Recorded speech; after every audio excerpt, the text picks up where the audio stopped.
think I dislike my toes the most. They've never seen a pedicure, and nor will they. There's no nail on the little toe, just a stubby piece of flesh that helps balance the rest of the body. I've stood them on rocks so many times that the big toes have cracked into formed nails. Fortunately, they really see the light and rarely get introduced to anyone else. If I didn't like my toes, then I can't say I'm too enamoured of my fingers either. They're short, stubby, they're never groomed for surgery, except the occasional biological autopsy in biology class. But then fortunately, the frogs were usually dead, so what do they care? I used to bite my nails too. So now I have these puny little things at the end of my fingers that crack at the slightest opportunity. And every now and then I relapse and chew their nail down to the quick. I really don't like my knees. I sliced off my left kneecap once, by mistake, and now I have a 6-inch scar running across the top of it. It was a peculiar moment. I felt no pain, and I did everything you see on medical TV, even using my t-shirt as a tourniquet. The doctor said I was in shock. So ever since, I don't like my knees.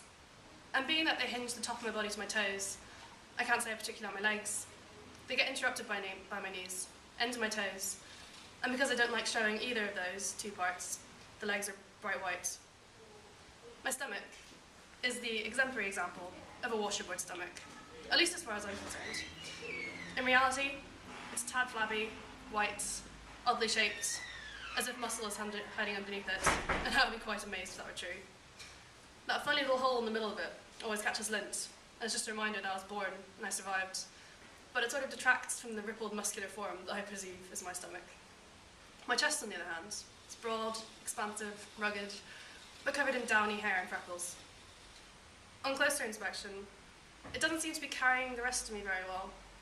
There's a little bit of sagging going on in places that should be taut, and every now and then it reminds me that I'm not as young as I think I am. Protruding from it, sitting atop my shoulders, is the brain centre of my body. Disguised behind a face that does little to portray what the brain sees, as a Robert Redford type of face. Unlike Redford, my nose isn't straight. It loops at the end like a ski jump, and sometimes reminds me of the piece of flesh that is my little toe. On either side of my nose, I have these two little eyes. Blue, but nothing like those of Paul Newman. Very often they turn reddish, and they have these black, baggy lines underneath them. They see everything, but when they see themselves, they tend to turn away.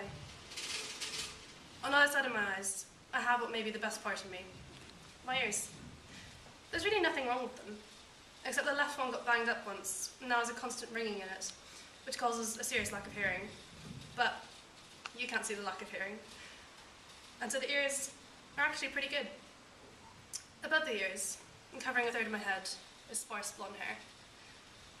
There was quite a lot of it at one point, but over the years, it decided to leave for better pastures. And now you can see much more of my forehead, a part of my body I would prefer not to see as much of. I'm told that right on the top, the hair is left for good, but since I can't see that, I don't care. Which brings me to the best part of my body, my back. In particular, the small of my back, the part I can't reach with my stubby little fingers, my chubby nailless toes. There's nothing to hear, and I can't see it, so it's almost certainly the best part of my body. On the other hand, the sum of all these ugly parts created something that served me well for 52 years. For the last 25 years, someone else found most of them quite handsome, enough at least to marry me and stay with me. So I guess the whole of me is also pretty good.